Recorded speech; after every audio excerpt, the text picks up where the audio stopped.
Hi friends, welcome back to అక్క చెల్లి ఒక్క కూతురు. స్వీట్స్ అంటే ఇష్టం లేని వాళ్ళు ఎవరుంటారు చెప్పండి? స్వీట్స్ అంటే ఇష్టం లేని వాళ్ళు కూడా హెల్దీగా, సింపుల్‌గా చేసుకునే ఈ రాగి లడ్డూని తింటారండి. పిల్లలేమో చాక్లెట్స్‌లా ఉన్నాయని తింటారు. పెద్దవాళ్ళేమో హెల్త్‌కి చాలా మంచిదని తింటారు. ఇవి ఎలా చేయాలో చూద్దామా అండి? పదండి వీడియోలోకెళ్ళిపోదాం. దానికోసం స్టవ్ వెలిగించుకొని, బాండీ పెట్టుకొని 2 కప్పుల రాగి పిండిని ఫ్రై చేసుకోవాలనమాట. ఈరోజు 2 కప్పుల రాగి పిండితో రాగి లడ్డూలు చేసుకుంటున్నాం.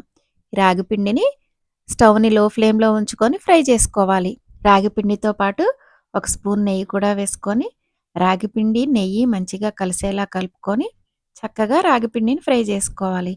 ఒక 5 నిమిషాలు ఫ్రై చేసుకున్న తర్వాత ఇందులోకి మనం కప్పు కొబ్బరి తురుము వేసుకుంటున్నాం అనమాట. ఇక్కడ ఎండు కొబ్బరి తురుము వేసుకున్నామనుకోండి, రాగి లడ్డూలు ఫ్రిడ్జ్‌లో పెట్టకపోయినా బయట ఉంచుకున్న నెల రోజుల వరకు నిలవుంటాయి. అదే పచ్చి కొబ్బరి తురుము వేశారనుకోండి, రాగి లడ్డూలు ఫ్రిడ్జ్‌లో పెట్టుకుంటే గానీ ఎక్కువ రోజులు నిలవుండవనమాట. కాకపోతే మన దగ్గర ఏదున్నా వేసుకున్న టేస్ట్ బావుంటుంది. మీకిక్కడ కొబ్బరి అసలు నచ్చదనుకోండి, మొత్తానికి స్కిప్ చేసేయొచ్చు. అప్పుడైతే ఫ్రిడ్జ్‌లో పెట్టినా, పెట్టకపోయినా లడ్డూలు నెల రోజులు నిలవుంటాయి. కొబ్బరి తురుము కూడా వేశాక, కొబ్బరి తురుము, రాగి పిండి మంచిగా ఫ్రై అవ్వాలి. అవి ఫ్రై అయిన తర్వాత వాటిని వేరే గిన్నెలోకి మార్చాలండి. ఎందుకంటే, ఆ గిన్నె వేడికే రాగి పిండి, కొబ్బరి ఊరికనే కలర్ మారిపోతాయనమాట.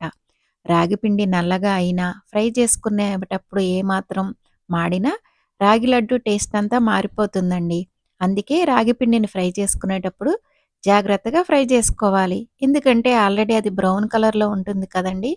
ఫ్రై అయిందో లేదో కూడా అర్థమవ్వదు. తర్వాత అదే బాండీలో ఒక స్పూన్ నెయ్యి వేసుకొని బాదం పప్పుల్ని ఫ్రై చేస్తున్నాననమాట. తర్వాత ఆల్రెడీ ఫ్రై చేసి పెట్టుకున్న రాగి పిండిలోకి పుచ్చగింజల్ని, గుమ్మడి గింజల్ని, ఫ్రై చేసుకున్న బాదం పప్పుల్ని, దాంతో పాటు కొంచెం యాలకుల పొడి కూడా వేసి కలుపుకోవాలి.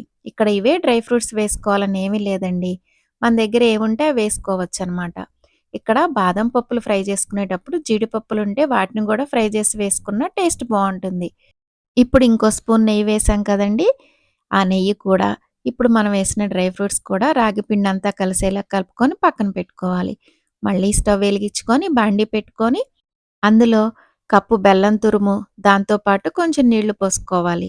ఇక్కడ నేను కొంచెం తాటి బెల్లం కూడా వేస్తున్నానండి. కప్పు మాత్రమే వేశాను. ఈ స్వీట్ నాకు సరిపోయింది. మీకు స్వీట్ ఇంకా కావాలనుకోండి, కప్పున్నర బెల్లం వేసుకుంటే సరిపోతుందనమాట. చూసారా? ఒక స్పూను పెద్ద స్పూన్‌తో తాటి బెల్లం గూడా వేశాను. ఇదేయడం వల్ల టేస్టు బావుంటుంది. కలర్ ఇంకా బ్రౌన్ కలర్‌లో వచ్చి అచ్చం చాక్లెట్లున్నట్టే ఉంటాయండి రాగి లడ్డూలు. అప్పుడు పిల్లలు ఇష్టంగా తింటారు కదా! అందుకనే అనమాట. బెల్లం అంతా కరిగితే సరిపోతుందండి. పాకమేమీ రావాల్సిన అవసరం లేదు. అలా బెల్లం అంతా కరిగిన తర్వాత మనం ఆల్రెడీ కలిపి పెట్టుకున్నాం కదండీ రాగిపిండి. అందులోకి ఈ బెల్లం పాకం అంతా పోసుకోవడమే. ఇక్కడ మాకు ఈ బెల్లం పాకానికి ఆ రాగిపిండి సరిపోతుందనే ఉద్దేశంతో మొత్తం పోసాం. మీరు రాగి లడ్డూలు చేయాలనుకున్నారనుకోండి, మీరు ఒకేసారి బెల్లం పాకాన్ని పిండిలో పొయ్యకండి. ఎందుకంటే ఒక్కొక్కసారి బెల్లం పాకం ఎక్కువైపోయి, పిండి తక్కువైపోయి, పిండి లూజయిపోయి ఉండరాదండి.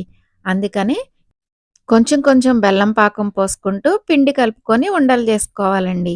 ఇక లాభం లేదని చెయ్యి పెట్టి మంచిగా పిండిని కలుపుకున్న తర్వాత, చేతికి కొంచెం నెయ్యి రాసుకొని, ఇలా మనకిష్టమైన సైజులో రాగుండలు చేసుకోవడమేనండి.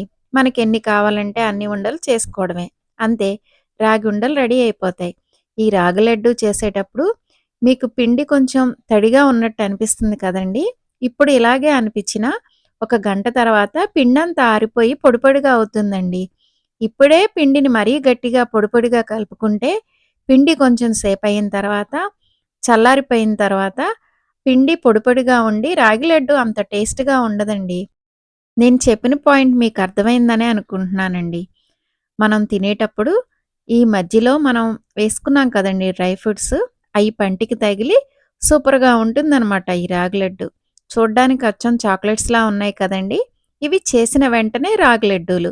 మీకు ఒక గంట అయిపోయిన తర్వాత రాగి లడ్డూలు ఎలా ఉన్నాయో గూడా చూపిస్తానండి. పిల్లలైనా, పెద్దవాళ్ళైనా రోజుకొకటి తింటే చాలా మంచిది కదండీ!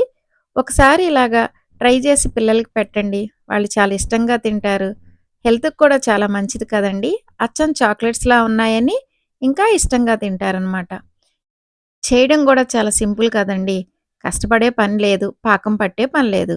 ఇప్పుడు ఒక గంట అయిన తర్వాత చూపిస్తా అన్నాను కదండీ! ఇవిగోండి గంట తర్వాత చూసారా? ఎలా ఆరిపోయి పొడి పొడిగా అయిపోయాయో?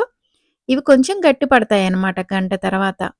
మనం ముందే పొడి పొడిగా కలిపామనుకోండి, అవి ఇంకా పొడి పొడిగా గట్టిగా అయిపోతాయండి. అందుకే అలా కలిపాననమాట. ఒకటి విడదీసి కూడా చూపిస్తానండి. అప్పుడు మీకు డౌట్ తీరిపోతుంది కదా! చూడండి. ఒక గంట అయిన తర్వాత మనం తయారు చేసుకున్న రాగి లడ్డు అనమాట. ఓపెన్ చేస్తున్నాను చూడండి. లోపల అసలు ఎంత బావుందో చూడండి. లోపలంతా పొడి పొడిగానే బావుంటుందనమాట. ముందే ఇలా పొడి పొడిగా కలిపేసుకున్నామనుకోండి, లోపల గట్టిగా అయిపోతుంది. అసలు నోట్లో వేసుకుంటే కరిగిపోయేలా ఉంటుందండి. కేక్‌లా ఉంటుంది ఇంచుమించు. అంతేనండి. రాగి లడ్డూలు రెడీ అయిపోయాయి. మా వీడియోస్ ఎలా ఉన్నాయండి? నచ్చితే లైక్ చేయండి. మా ఛానల్‌ని ఇప్పటివరకు సబ్స్క్రైబ్ చేసుకోకపోతే సబ్స్క్రైబ్ చేసుకోండి. Thanks for watching. ఇలా చూస్తుంటే అచ్చం చాక్లెట్స్‌లా ఉన్నాయి కదండీ! చాక్లెట్స్ అన్నా నమ్మేస్తారు. అంత బావున్నాయి. ఒకసారి ఇలా డిఫరెంట్‌గా ట్రై చేయండి.